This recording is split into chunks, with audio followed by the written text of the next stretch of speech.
دیکھیے ہماری تو ہمیشہ سے کوشش رہی ہے، جامع مسجد کا ممبر و محراب ہمیشہ اس بات کا داعی رہا ہے کہ at the end of the day مسائل جو ہے وہ بات چیت سے ہی حل ہوں گے. تشدد، ظلم، بندوق کسی مسئلے کا حل نہیں ہے. اور ہم اپنی طرف سے بار بار یہ کہنے کی کوشش کر رہے ہیں کہ کشمیر کے مسئلے کا جو سیاسی پہلو ہے اس پہلو کو ایڈریس کرنے کے لیے جب تک بات چیت کے عمل کو آگے نہیں بڑھایا جائے گا، کیونکہ ابھی آپ دیکھیں کہ چلے اب الیکشنز ہو گئے کشمیر میں، ایک حکومت بنی، لیکن یہ بھی ہم سب جانتے ہیں کہ ان کے جو اختیارات ہیں بہت محدود ہیں. ابھی بھی یونین ٹیریٹری کا جو سٹیمپ ہے جموں کشمیر پہ وہ لگا ہوا ہے. آپ دیکھیں کہ یہ جہاں تک روزمرہ کے پرابلمز ہیں، بجلی، سڑک، پانی، جو کہ امپورٹنٹ ایشوز ہیں، اور ہم نے ہمیشہ سے یہ کہا ہے کہ ان ایشوز کو اگنور نہیں کیا جا سکتا. لوگوں کی یہ پرابلمز ہیں اور ان کو ایڈریس کرنے کے لیے گورنمنٹ کو یہ ذمہ داری بنتی ہے کہ جو انہوں نے کمٹمنٹس عوام کے ساتھ کی ہیں ان کو وہ پورا کریں. لیکن جہاں تک کشمیر کے سیاسی مسئلے کا جو پہلو ہے جو پہلو ہے اس کو حل کرنے کے حوالے سے جب تک نئی دلی کی سرکار جو ہے وہ اپنی سوچ میں تبدیلی نہیں رکھے گی اور یہ نہیں سمجھیں گے کہ جموں کشمیر کے لوگ، جموں کشمیر کے عوام جو ہے وہ چاہتے ہیں کہ اب نسل در نسل جو ہے یہ سلسلہ آگے چل رہا ہے. ہم چاہتے ہیں کہ اس کا کوئی اب اس مسئلے کو ہم حل کی طرف لے جائیں. ہم انسرٹینٹی میں نہیں رہنا چاہتے، ہم کچھ تو خون نہیں چاہتے، ہم بلڈ شیڈ نہیں چاہتے. اچھی بات ہے کہ پچھلے 4-5 سالوں سے آپ دیکھ رہے ہیں کہ سیز فائر لائن پہ جو ہے وہ گولہ باری نہیں ہو رہی ہے، دونوں طرف سے لوگ جو ہے کم سے کم تھوڑی راحت محسوس کر رہے ہیں.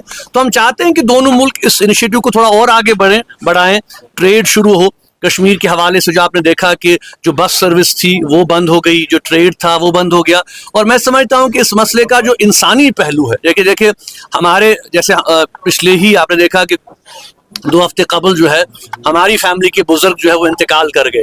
اور اگر حالات ایسے ہوتے تو ہم جا سکتے، ان سے ملتے، کم سے کم اس غم کے موقع پہ جو ہے وہ فیملی آپس میں انٹریکٹ کرتی.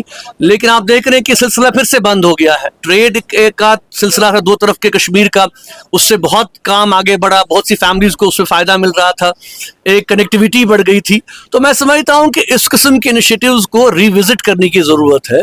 اب ظاہر سی بات ہے کہ یہ سارے انیشیٹیوز یہاں کی حکومت کے ہاتھ میں نہیں ہے، یہ جو مرکز کی حکومت ہے ان کے ہاتھ میں ہے. اور میں سمجھتا ہوں کہ اگر وہ کوئی پازیٹیو انڈیکیشن دیں گے، جموں کشمیر کی قیادت تو ہمیشہ اس کو آگے بڑھائے گی. اور مجھے پورا یقین ہے کہ پاکستان کی بھی جو قیادت ہے وہ بھی آج اس بات کو سمجھتے ہیں کہ معاملات کو جو ہے وہ ڈائیلاگ اور گفتگو شنو سے ہی حل کرنے کی ضرورت ہے. سپریم کورٹ کی طرف سے ورڈکٹ آیا جو بلڈوزر پالیسی آپ چلائی جا رہی تھی، تو اس کے حوالے سے کیا بتائیں گے؟ دیکھیں ہم اس کو ویلکم کرتے ہیں اور یہ بالکل سراسر ناانصافی ہے. نہ صرف میں سمجھتا ہوں کہ بلڈوزر یہ جو جسٹس کا جو معاملہ ہے کہ بالکل منمانی کی بنیاد پر جو ہے وہ ایک کمیونٹی کو ٹارگٹ کیا جا رہا ہے. اور آپ دیکھیں کہ نہ صرف اس حوالے سے بلکہ آپ دیکھیں کہ ایک اور بہت بڑا مسئلہ جو ہمارے لیے ہے وہ جو اس وقت جو JPC بنائی گئی ہے وقف ایکٹ کے حوالے سے، تو اس کے حوالے سے ہم نے بھی ایک خط لکھا ہے JPC کے ذمہ داران کو، پال صاحب کو. اور ہم توقع رکھتے ہیں کہ جموں کشمیر کی لیڈرشپ کو اور یہاں کی جو مذہبی لیڈرشپ ہے ان کو بھی وقت دیا جائے گا. ہم انتظار کر رہے ہیں کہ وہ ہمیں وقت دیں تاکہ ہم اپنی تحفظات جو ان تک پہنچا سکیں، کیونکہ ہم نے بار بار یہ کہا ہے کہ یہ ایک ناقابل قبول عمل ہے پورے مسلمانوں کے لیے.